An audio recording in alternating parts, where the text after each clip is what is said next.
Hello Warriors, saya mengundang kalian untuk datang ke acara Warrior Worship Night di kota Manado. Tepatnya pada tanggal 23 Juni 2023 di Geraha GSKI Philadelphia, kota Manado. Kita akan menyembah Tuhan, memuji Tuhan, dan dilawat oleh Roh Kudus bersama-sama. So, jangan sampai nggak datang ya. See you and God bless.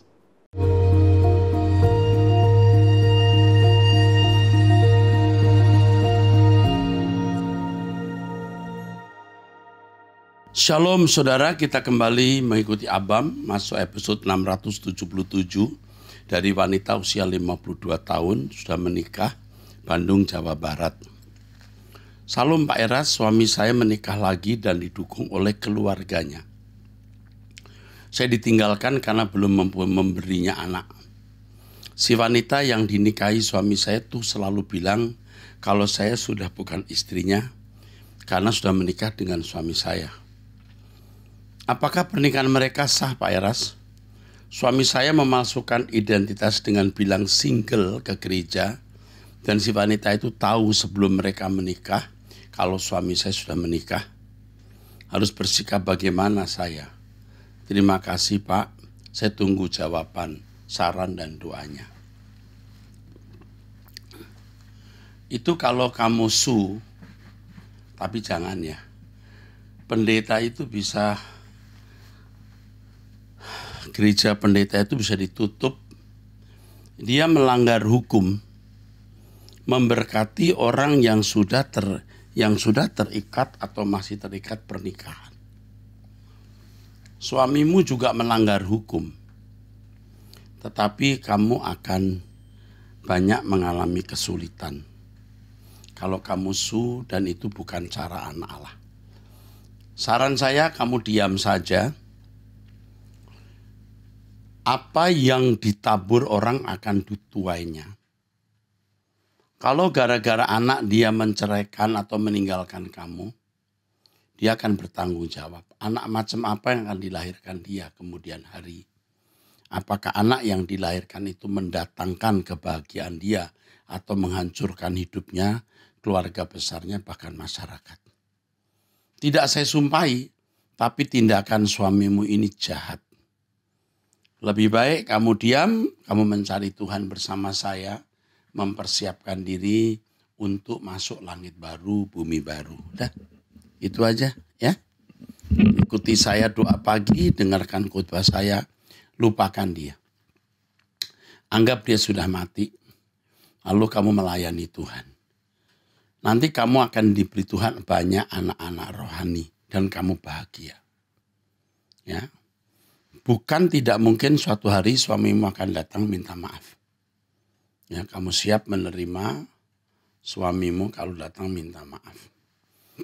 Oke, dari wanita usia 34 tahun sudah menikah Manado, Sulawesi Utara.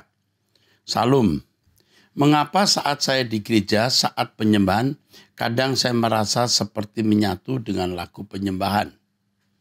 Saya belum pernah berbahasa roh. Apakah ciri-ciri dari mendapatkan bahasa roh agar saya tidak terkecoh? Bahasa roh itu bahasa yang tidak bisa dipelajari oleh manusia dari manusia lain.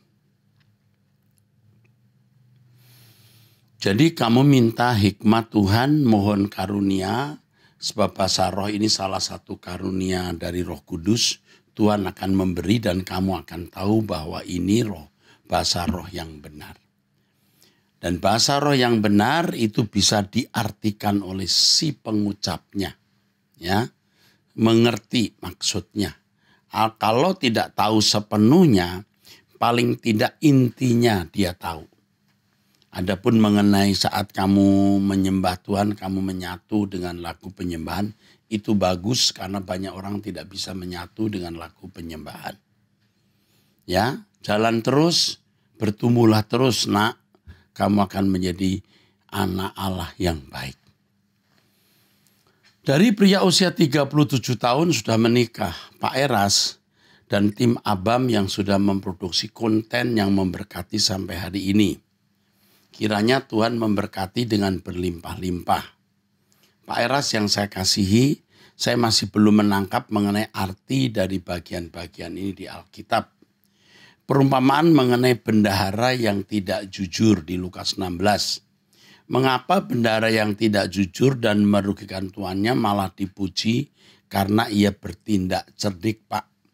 Padahal menurut saya yang dia lakukan termasuk tindak koruptif yang merugikan tuannya. Oke. Di setiap perumpamaan selalu kita harus menemukan main message. Main message itu artinya utama, pesan utama dari perumpamaan itu. Pesan utama dari perumpamaan itu adalah agar kita mempersiapkan diri. Jadi bendahara yang tidak jujur itu memiliki satu hal yang patut kita contoh. Bukan ketidakjujurannya, tetapi kesiapannya menghadapi pemecatan. Dan jangan membaca hanya 1-2 ayat atau 3 ayat, tapi baca keseluruhannya. Ya. Di dalam Lukas 16 ada kalimat begini. Sebab anak dunia ini lebih cerdik terhadap sesamanya daripada anak-anak terang. Artinya anak-anak dunia itu lebih cerdik dalam kejahatan. Dan itu yang tidak perlu dan tidak boleh ya kita contoh. 2. Mengenai 2 saksi di kitab Wahyu, ini berbicara mengenai apa ya Pak? Fisik atau figuratif. Ada bacaan yang membahas bahwa ini adalah Henokh dan Elia. Bagaimana menurut Pak Eras? Apa kira-kira makna rohani dari bagian ini? 2 saksi itu memiliki ciri. Yang pertama, memiliki nyanyian Musa. Yang kedua, nyanyian anak domba. 2 saksi itu yang pertama menunjuk bangsa Israel. Bangsa Israel membuktikan atau menunjukkan siapa Allah yang benar. Kalau orang mau tahu Allah yang benar, lihatlah kehidupan sejarah bangsa Israel. Yang kedua, saksi yang kedua memiliki nyanyian anak domba, orang Kristen. Kalau mau tahu siapa Allah yang benar dan bagaimana karakter sifat Allah yang benar, lihat hidupnya orang Kristen. Itu 2 saksi. Ketiga, mengkonfirmasi mengenai umat pilihan yang diajarkan Pak Eras. Apakah itu berarti Abraham dan Musa bukan umat pilihan, Pak? Padahal Abraham adalah bapak orang percaya dan Musa sering disebut sebagai kekasih Tuhan. Mereka bukan umat pilihan perjanjian baru. Mereka umat pilihan perjanjian lama yang menjadi sahabat-sahabat Allah. Yang saya pahami, 24 tua-tua di sekitar tahta Allah itulah termasuk Abraham, Musa, dan orang-orang saleh lainnya. Amin. Dari wanita usia 39 tahun janda, Jakarta, Salum. Cucu saya sudah sangat depresi. Ibunya meninggal di usia 8 tahun. Jadi tinggal sama saya. Kakaknya psikopat suka mukul. Terakhir konflik dengan papanya urusan daftar sekolah. Jadi teriak dan banting pintu. Lalu papanya anfal jantung, sempat dirawat dan sudah sembuh. Sekarang cucu saya ini usia 16 tahun, emosi terus. Dia terus menyesal kenapa dia buat papinya sakit. Apa yang harus saya perbuat, Pak? Saya ajak ke psikolog, nggak mau. Papanya sudah nikah lagi dengan janda. Anak 3 sudah durjana semua. Bu, masalah ibu pelik. Ibu akan dilayani, didampingi oleh konselor. Ibu-ibu yang umurnya juga sudah cukup. Ya, nanti akan dihubungi. Kami peduli ibu. Ya, anak ibu juga akan diperkenalkan psikolog yang baik. Dari pria usia 36 tahun sudah menikah di Jawa Timur. Ada yang saya mau tanyakan, Pak. Saya ini bekerja di gereja sebagai full-timer musik. Saya kerja di gereja karena ini merupakan keinginan dari orang tua saya.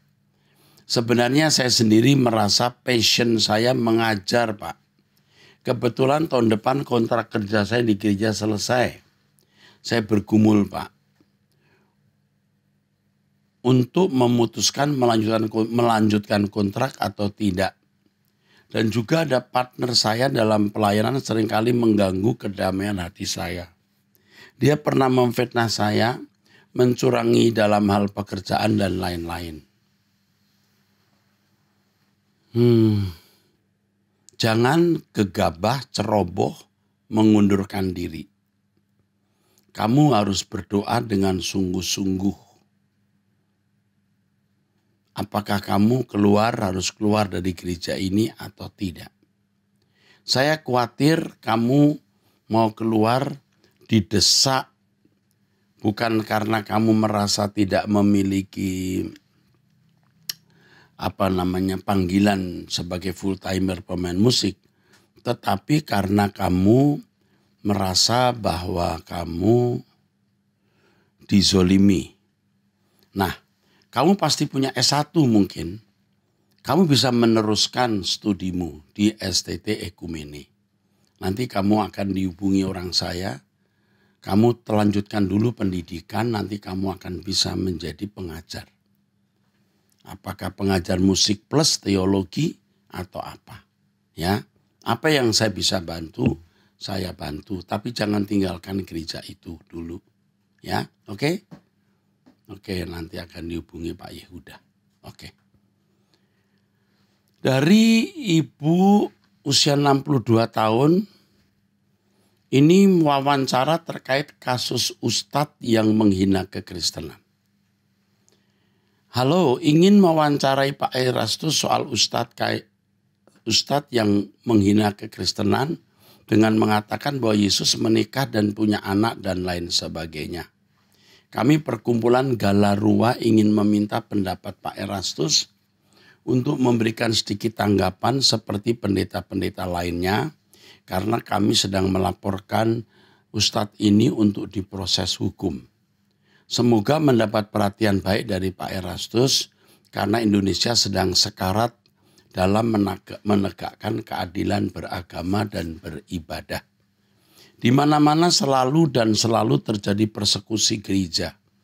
Hal ini tidak bisa dibiarkan di bumi pertiwi yang telah merdeka dan berlandaskan Pancasila. Jika berkenan izinkan kami berkomunikasi lewat telepon. Oke. Nanti akan saya beri ruangan untuk wawancara. Tetapi bagi saudara-saudara yang lain, sebaiknya atau bisa menjadi seharusnya kita tidak usah merespon jika Yesus dihina seperti ini. Ya. Nah, terkait dengan hal ini kebetulan sedang viral anak saya yang dituduh merendahkan martabat Yesus. Selalu digorengnya. Anak saya mengatakan bahwa Yesus belum menjadi Tuhan ketika menjadi manusia. Itu bukan bermaksud mau menghina Yesus. Anak saya Stephen Erastus. Dia mau mengatakan bahwa Yesus datang ke dunia ini menjadi pelayan. Aku datang melayani bukan dilayani. Dia menjadi hamba, ya. Filipi pasal 2 5-7, dia mengosongkan diri menjadi hamba. Mati di kayu salib. Ibrani 2 ayat yang ke-17 dalam segala hal disamakan. Dia tidak menjadi majikan, dia tidak menjadi Tuhan apalagi. Tetapi setelah Yesus bangkit, segala kuasa diberikan kepadanya. Nah, pertanyaannya apakah ketika Yesus mengenakan tubuh manusia juga adalah Allah? Nah, harus bisa membedakan antara Allah dan Tuhan. Betul. Makanya setiap hari Selasa sejak minggu kedua bulan Juni saya mengkhotbahkan mengenai Tritunggal. Termasuk Kristologi dan saudara bisa mengikuti setiap hari Selasa jam 6:30 malam atau siaran tunda. Nah, di dalam viral itu sama seperti saya juga difitnah, katanya Pak Eras berjumbu dengan Roh Kudus. Itu bukan maksudnya berjumbu, saya mimpi. Sudah saya jelaskan di situ. sampai orang kemudian memfitnah saya mimpi basah segala macam. Itu salah, ya. Lalu orang mengatakan, Pak Eras mengatakan ada Allah mayor, Allah minor. Sebenarnya pada mulanya saya mengatakan ada pandangan seperti ini. Nah, nanti suatu kali akan saya bahas. Lalu satu lagi yang saya mau tambahkan untuk meluruskan yang juga gencar mengenai Yesus mati 2 kali. Tidak memperhatikan kalimat seutuhnya yang saya katakan. Jika Anda percaya Yesus pernah ada, dia menjadi manusia rohnya, ditaruh di dalam rahim Maria. Berarti harus diterminate dulu, diselesaikan, dimatikan atau apapun namanya. Nah, itu maksud saya. Dan kemudian Yesus juga mati di kayu salib bisa berarti 2 kali. Jika Anda percaya Yesus pernah ada sebelum Natal. Nah, ini orang goreng Yesus mati 2 kali. Seandainya benar begitu, memangnya kenapa? Seandainya itu benar. Yesus dikosongkan lalu menjadi manusia, bukankah itu benar? Ya, tetapi nanti dengar saja penjelasan saya lebih lengkap ya saudaraku.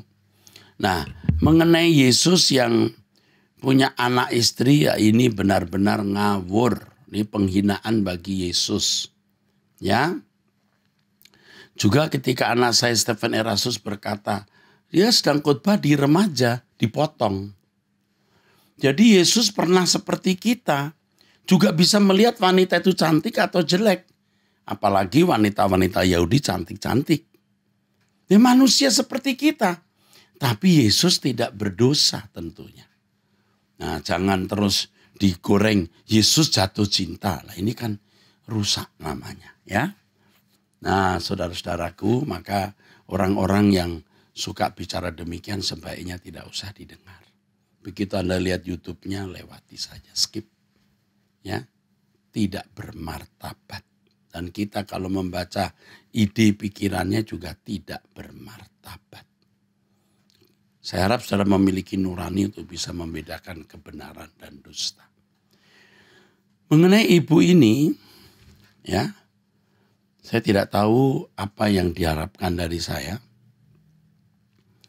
Tetapi saran saya, kita lebih baik teduh. Jangan malah membuat gaduh. Ketika kita mengkriminalisasi, ya, walaupun dia memang berbuat salah, nanti ada pihak mereka yang satu kali akan mencari-cari kesalahan orang Kristen yang khotbah melalui YouTube. Sekarang ini kita khotbah tuh selalu di YouTube.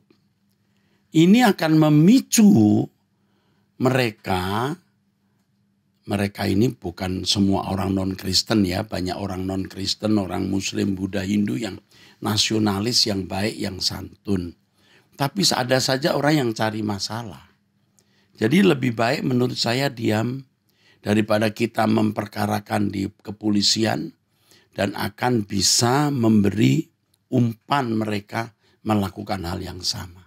Tolong perhatikan ini. Oke, Tuhan memberkati saudara-saudara mengenai klarifikasi tadi. Saya sebenarnya tidak bermaksud klarifikasi karena ada pertanyaan ini supaya Anda jangan salah menilai. Pak Eras berjumpa dengan Roh Kudus, anak saya mengatakan Yesus jatuh cinta, itu semua digoreng ya. Jadi ketika Yesus mengenakan manusia seperti kita, tentu bisa melihat wanita cantik atau tidak. Tapi dia tidak berdosa. Karena di dalam kitab Ibrani dikatakan imam besar itu, Yesus maksudnya, bisa mengerti kelemahan-kelemahan kita dan merasakan ya, pencobaan-pencobaan yang kita alami. Hanya dia tidak berdosa. Itu jelas. Oke. Pria usia 50 tahun. Ya. Salam Pak Eras. Di Abam Bapak sering menjawab harus berhikmat dalam membantu orang susah supaya orang dibantu tidak menjadikan kita mesin ATM. Saya mau bertanya Pak, saya punya keluarga wanita adik papa saya. Waktu kecil dia sayang sekali dengan saya, semua permintaan saya dia turuti. Saat ini beliau menjanda dan tidak punya anak. Usia 75 tahun dan tinggal sendiri. Puji Tuhan masih sehat kondisinya. Tiap bulan saya support biaya kehidupannya. Beliau tinggal jauh di kota lain. Dan di kota tersebut juga tinggal saudara kandung dan beberapa keponakan. Kalau dari cerita beliau, yang bantu dia hanya saya. Natal, tahun baru, Sinsia, ulang tahun, tidak ada keluarga satu kota yang ucapkan atau kasih bingkisan kecuali saya di luar kota. Saya bantu tulus, tidak ada maksud banding-bandingkan dengan yang lain. Biar itu jadi urusan mereka masing-masing saja. Bagaimana menurut Bapak, apa saya sudah benar memilih untuk support beliau? Dikarenakan usia saya sudah sepuh, mau pekerjaan pun sudah habis tenaga. 100% Anda benar, oke? Lakukan terus sampai dia meninggal. Nggak usah tante, waktu saya kuliah, saya diberi mie oleh satu ibu-ibu. Ibu-ibu itu hari ini saya gaji. Yang saya kira gajinya cukup untuk dia jajan. Bahkan untuk hidup. Dan itu bukan satu. Ada beberapa yang saya perhatikan. Bukan keluarga, tapi menaruh budi baik kepada kita.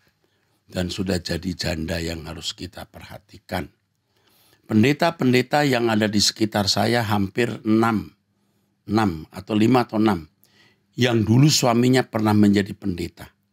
Semua masih digaji utuh seakan-akan suaminya masih hidup. Kecuali dia menikah. Jadi kalau ada isu Pak Eras punya banyak perempuan, janda-janda, benar. Wah, ini Erastus nih banyak janda-jandanya. Benar. Janda-janda yang kami perhatikan. Ya. Jadi bendahara harus mengirim uang sampai hari ini. Jadi kalau ada orang ditunjuk ini, lihat nih. Pak Eras kirim uang ke janda-janda. Benar. Itu janda-janda saya. Artinya janda-janda mantan pendeta-pendeta yang pernah melayani pekerjaan Tuhan di gereja kami di Rehoboth. Dan saya bertanggung jawab. Mereka janda-janda di Rehoboth atau janda-janda saya yang harus saya perhatikan. Bagian hidup saya. Ada yang sudah tua, ada yang masih relatif muda. Semua harus dibantu. Jadi you membantu, you punya tante itu sudah 100% benar Pak. Hanya saya ingatkan hati-hati. Ada saja orang memanfaatkan kita jadi ATM-nya. Itu yang tidak boleh ya. Oke. Saya menyampaikan ini tentu janda-janda mantan dari istri pendeta mendengar. Betul tidak apa yang saya katakan di Abam ini? Termasuk hamba Tuhan yang sudah stroke, sudah tidak bisa melayani dengan baik, pakai kursi roda. Jabatannya pun tidak saya turunkan. Namanya tetap sebagai pemimpin walaupun tidak bisa aktif. Orang lain yang aktif di situ. Dan semua kehidupannya tetap saya jamin. Termasuk saya beri atau saya belikan rumah atau apartemen. Saya bukan mosok menunjukkan kesaksian ini, tetapi supaya saudara bisa meneladani apa yang saya lakukan. Kami tidak menjadi miskin karena melakukan hal ini. Dan ketika saya mengucapkan ini, hamba-hamba Tuhan itu semua tahu. Jadi kiranya nama Tuhan dimuliakan. Ya. Jangan sia-siakan ya orang-orang seperti ini. Oke. Dari wanita usia 61 tahun. Salam Pak, saya sudah mendengar jawaban Bapak di Abam episode 600 mengenai pernikahan ponakan saya. Apa perlu diteguhkan lagi? Mengenai peneguhan nikah dilakukan oleh pendeta yang sudah menikah 2 kali. Keponakan saya perempuan waktu itu 2004 menikah secara Islam. Kemudian 2007 diteguhkan oleh pendeta seorang gembala, pendeta karismatik yang sudah pernah menikah dan istri pertama masih hidup. Wow. Pertanyaannya apa itu diperbolehkan, dibenarkan dan sah? Apakah pernikahan ponakan saya harus diteguhkan kembali? Bu, kalau pernikahan sudah diberkati, jangan diulangi. Sebab yang meneguhkan memberkati itu Tuhan, bukan pendeta itu. Nah, kalau pendeta itu pernah menikah dan istri pertama masih hidup, kita tidak tahu kasusnya. Apakah istrinya lari, menikah lagi, selingkuh, atau bagaimana. Jadi kita tidak bisa melihat masa lalu pendeta itu. Seandainya pendeta ini pernah hidup dalam dosa, kemudian bertobat dan menjadi pendeta, kita harus besar jiwa menerima. Ya. Tidak saya sebut denominasi gereja ini, dan jangan-jangan saya mengenal pendeta ini karena saya berasal dari denominasi ini. Saya tidak membela pendeta ini, tetapi lebih baik kita tidak menghakimi cepat. Kita harus tahu latar belakang dengan lengkap pendeta ini. Dan kita tidak merasa perlu terganggu. Anak ponakan ibu telah diberkati oleh pendeta ini. Sebab yang memberkati sebenarnya Tuhan, dia hanya menjadi alat. Oke, damai sejahtera saja. Sekali lagi saya tidak membela pendeta ini, tetapi kita harus tahu lengkap mengapa dia mengalami hal ini. Apakah ini terjadi setelah dia jadi pendeta atau sebelum jadi pendeta? Oke, seandainya setelah jadi pendeta, mengapa terjadi hal itu? Harus dilihat secara komprehensif. Oke, Tuhan memberkati. Dari wanita usia 45 tahun,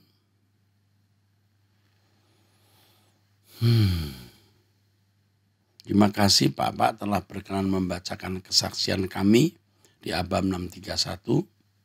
Demikian kelanjutan kesaksian hari Minggu itu. Bapak kami ngotot minta ibadah Paskah di GSKI MAG 9 April. Kami ajak ke GSKI Rehoboth Kebun Jeruk supaya bisa bertemu dan bersalaman dengan Pak Eras. Tapi tidak mau, tetap minta ke MAG.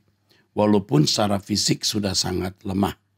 Singkat cerita, GSKI MAG duduk di E4. Ya, ini luas sekali ya, MAG ini bisa nampung 3.500 bahkan lebih jemaat ya. Karena keadaan fisik semakin lemah, kepala tidak bisa bersandar, jadi mundur di dekat E8. Di saat dia akhir khotbah Pak Eras, lagu Bapak Kurindukan Selalu Hadiratmu, Bapak kami yang disebut Eyang Atung ya.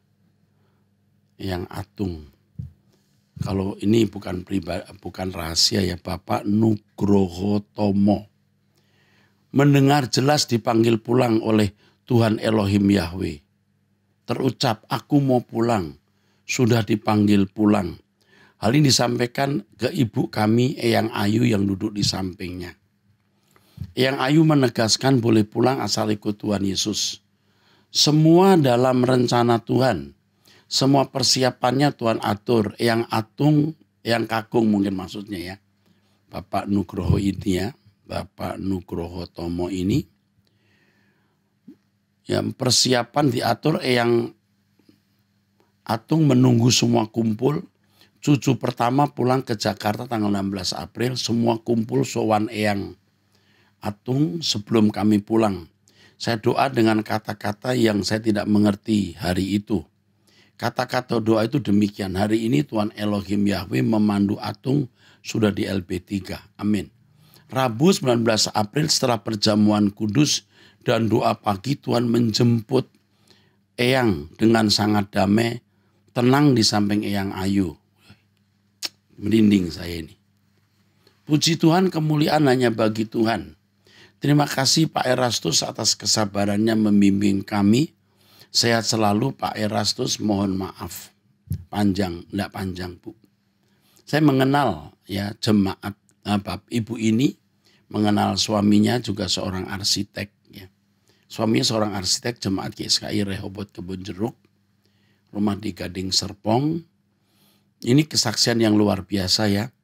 Mau dibawa ke Kebun Jeruk, enggak mau ngotot, mau ke MAG. MAG itu padat sekali manusia bertumpuk-tumpuk kalau kebaktian ya. Kalau bisa lebih 4.000 yang hadir sekarang ini. Hanya sekarang kita pisah dari jam 11 dari 2, jam 9 dan jam 11, sorenya jam 5:30. Disitulah Eyang Kakung ini, Eyang Atung ini mendengar suara Tuhan. Pulang sudah saatnya. Dan benar, kemudian hari-hari itu dia pulang. Bisa ya? Bisa. Bisa sekali, karena Allah itu hidup.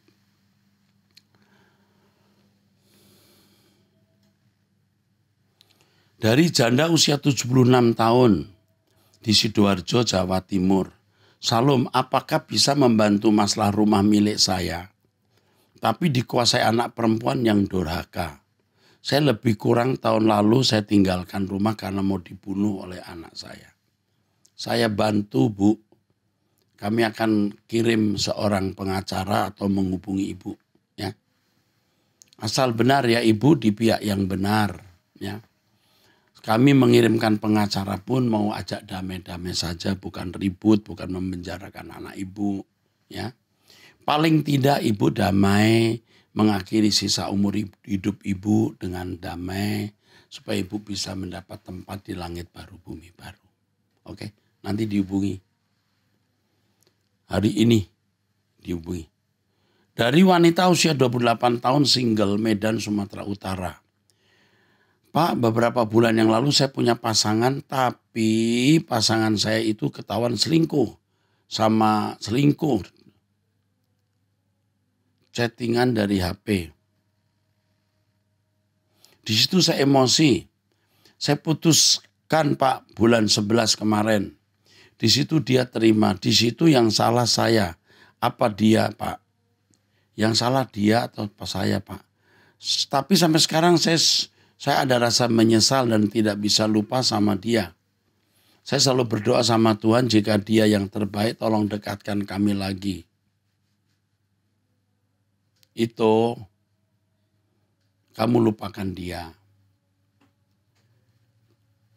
Kalau kamu baru pacaran dia sudah berani selingkuhan begitu, dia punya penyakit yang nama penyakit selingkuh ini. Kalau nanti waktu menikah, kumat, kamu nyesel. Sebaiknya kamu berdoa saja, kalau memang Tuhan mau kembalikan, pasti bisa dikembalikan. Tapi jangan ngotot, jangan merindukan dia. Rindukan Tuhan, jangan memberhalakan dia. Ya. Oke, saya kira cukup ini ya. Kamu lupakan dia, mencari Tuhan saja, jangan berdoa untuk bisa dikumpulkan, jangan. Pasrah saja, dikumpulkan boleh, bertemu lagi boleh, tidak juga boleh. Oke. Saya berharap kamu betul-betul turuti nasihat saya ya. Usiamu sudah 28 tahun, pasti kamu merasa menyesal, lalu kamu pengen balik. Masih ada pria-pria yang Tuhan sediakan untuk kamu. Ingat itu, jangan beralakan pria ini.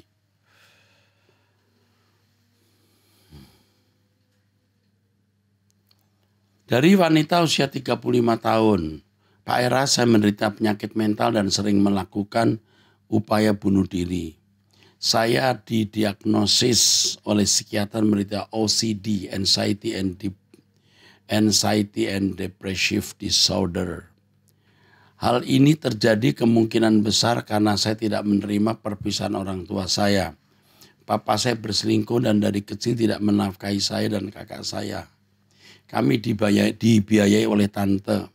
Sedangkan ibu saya sama sekali tidak bekerja dan maaf jika saya mengatakan ini. Ibu saya juga memiliki kepribadian yang toksik. Saya potong dulu ya. Mungkin ibumu begini karena dikecewakan oleh papamu. Jangan salahkan ibu terlalu banyak, terlalu besar. Tak jarang saya dan kakak saya dihukum ibu. Tidak boleh makan, dikunci pintu rumah berhari-hari. Hingga harus menginap di rumah teman. Oh, nggak boleh masuk ya. Dan sering disumpahi untuk mati, terkena penyakit ganas dan lain sebagainya. Dan terakhir saya disumpahi bercerai dengan suami saya. Oleh karena itu, semua saya sangat rentan dan sering menjadi gila. Aduh, apalagi saat menghadapi ibu saya harus minum setiap hari obat anti cemas dan obat depresi. Namun sekarang mama saya sedang sakit, kakak saya tidak mau sama sekali mengurus mama saya. Jadi semua dilimpahkan ke saya. Sedangkan kondisi mental saya sangat rapuh. Tidak jarang saya sering berselisih paham dengan mama saya. Kalau sudah berselisih saya langsung menjadi kumat dan gila. Aduh. Saya harus banyak sekali minum obat penenang saat saya berhadapan dengan mama saya. Tapi nurani saya tidak bisa membiarkan mama saya sakit sendirian. Karena kalau kakak saya tidak mau mengurus, siapa lagi yang akan mengurus kalau bukan saya? Keluarga besar kami memusuhi mama karena sifatnya. Hanya tinggal saya dan tante saya yang tinggal di luar negeri. Yang pertama, mamamu sakit bisa karena papamu yang memperlakukan begitu. Yang kedua, saya salut terhadap tantemu yang di luar negeri yang memberi perhatian tak henti-hentinya kepada kalian. Tuhan memberkati tantemu, Tuhan memberkati tantemu dalam nama Yesus Kristus. Saya mau bertanya sama Pak Eras apa yang harus saya lakukan. Jujur saya takut, saya sudah berobat 2 tahun belakangan ini. Tahun kemarin sudah membaik, tapi semenjak saya mengurus mama saya, keadaan mental saya semakin parah. Sering kali saya ingin mengakhiri hidup saya. Saya mohon, saya putus asa, saya takut. Tapi saya juga takut Tuhan. Saya akan menjadi anak yang durhaka kalau tidak mengurus mama yang sedang sakit. Semua perasaan bercampur aduk. Oke, yang pertama kamu harus mengurus mama. Kamu rentan, tapi kamu akan didampingi oleh tim saya yang saya anggap terbaik. Didampingi oleh tim saya, termasuk ada psikolog atau psikiater di situ. Kamu jangan takut, kamu tidak harus membayar, kamu akan dijagain. Ya. Kebahagiaan kami kalau orang bisa pulih, selamat, nanti masuk langit baru, bumi baru. Tapi permintaan saya tetap ikut doa pagi, mendengarkan khotbah saya, kamu akan dibimbing. Hari ini juga dihubungi. Ya, saya mau katakan kepada kamu, kau masih punya kami, tim Abam yang mengasihi kalian, mengasihi kamu, mamamu, juga kakakmu. Tuhan memberkati. Capek ya. Kita kalau baca-baca begini, capek saudara. Menjawab pertanyaan Abam itu tidak mudah saudara. Pikiran kita terkuras. Makanya kalau satu episode saya sudah menjawab, saya sering kali istirahat dulu. Ya. Orang Jawa bilang delek-delek. Ya. Delek-delek itu apa ya? Capek gitu. Memikirkan yang begini-begini nih. Ada yang kasusnya juga lebih parah dari ini. Ya.